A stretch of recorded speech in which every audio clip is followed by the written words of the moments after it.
Hello ladies and gentlemen, nanone ni Emile Show Official, twongeye twagarutse. Gusa noneho ibi ntibisanzwe. Mu by'ukuri iyi ni inkuru ibabaje.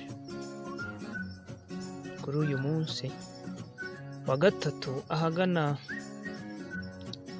isaa 7 za nijoro, ubu ni ku itariki 17/2012, niho hatangajwe ko umuhanzi wari ukunzwe na benshi Yvan Buravan yitabye Imana aguye mu Buhinde, aho bitangazwa neza yuko yazize indwara ya kanseri y'urwagashya. Tukaba rero twagira tuti aruhukire mu mahoro. Uyu akaba ari umuhanzi wari umaze kubaka ibigwi bitari buke muri muzika nyarwanda. Yagiye akora ibitaramo bitandukanye, yakora indirimbo ndetse zigenda zikundwa n'abatari bake, indirimbo nka Marayika yakunzwe na benshi, ndetse ni nayo ndirimbo yazamukiyemo cyane, n'izindi collabo yagiye akorana na Uncle Austin ndetse n'izindi nyinshi na ba Meddy. Uyu muhanzi rero akaba yaje kurangiza urugendo rwe, kadukomeze tugire tuti aruhukire mu mahoro. Twari twaguteguriye rero agace gatoya ku mateka y'umuhanzi Yvan Buravan. Hanyuma rero amazina ye bwite ni Dushime Burabyo Yvan. Akaba yaravutse tariki ya 27 z'ukwezi kwa 4 1995. Urumva yuko yari akiri muto. Uyu akaba ari we bucura mu muryango akomokamo w'abana 3, ndetse akanaba mubyara w'umuhanzikazi Sine. Urumva yuko umuryango wabo n'ubundi ari abaririmbyi. Hanyuma rero uyu muhanzi akaba yaratangiye umuziki akiri muto, kubera yuko ku myaka ye 2 mukuru we yamuguriye agapiyano akazajya akina nako, bityo bigatuma akura akunda umuziki. Ndetse nyuma yo kumva afite impano yo kuririmba, nibwo yaje guhita ajya muri korali, binatuma anasobanukirwa impuzarugwiro z'amanota mu muziki.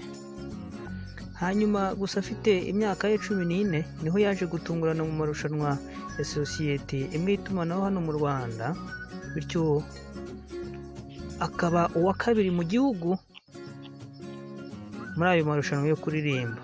Biza gutuma Yvan Buravan atsindira 1.5 miliyoni y'amafaranga y'u Rwanda. Umusore byaje gutuma avamo umuntu w'ubukombe, kuko yaje no kwegukana igihembo cya Prix Découverte mu marushanwa yari arimo. Bityo abona ko umuziki ari ikintu gikomeye cyane cyanahindura ubuzima bwe. Gusa byanatumye aho yagiye yiga bamufata nk'umuririmbyi ukomeye cyane, ndetse bigatuma abikora kenshi. Ku myaka yiwe 20 nibwo yemeje ko yakora umuziki nk'umwuga, bityo 2016 nibwo ibihangano bye byatangiye gusakara mu Banyarwanda, ndetse nabo baramwemerera, barabikunda cyane, bituma atangira kugenda bicyamamare. Gusa nyuma nibwo yaje kugaragaza ko afite umuziki uryoheye amatwi mu nganzo y'urukundo rw'abahungu ndetse n'abakobwa, byanatumye arushaho kumenyekana mu ndirimbo zigiye zitandukanye. Indirimbo nka Marayika twayivuzeho, indirimbo Just Dance, indirimbo nyinshi cyane zatumye agenda amenyekana. Ayo akaba ari amateka mu magambo make twaguteguriye ku muhanzi Yvan Buravan. Gusa rero byabaye nk'uruhurirane mbere yuko tuva kuri Buravan. Iyi ni inkuru n'ubundi byabaye umunsi umwe, gusa byabaye mu masaha atandukanye, ariko ni inkuru ibabaje cyane, biranagoye kubyakira. Gusa uyu munsi tariki ya 17 n'ubundi saa 5 z'amanywa, niho umugabo w'umunyabigwi nawe ukomeye cyane wari ukunzwe n'abatari bake muri sinema nyarwanda, cyane muri filime z'agasobanuye. Uyu nta wundi ni Nkusi Thomas, wari uzwi nka Yanga. Nawe bikaba byatangajwe yuko yitabye Imana aguye muri Afurika y'Epfo azize uburwayi, akaba ariho yari arwariye. Uyu mugabo rero nawe yari umugabo wari ukomeye cyane. Gusa nyuma yaje kuva mu gasobanuye aragenda, bivuga yuko yagiye mu mirimo ijyanye no gukorera Imana, aho yagiye ibintu by'agasobanuro arabireka. Gusa uyu mugabo nawe yari umugabo w'icyitegererezo, abantu benshi bafatiraho isomo.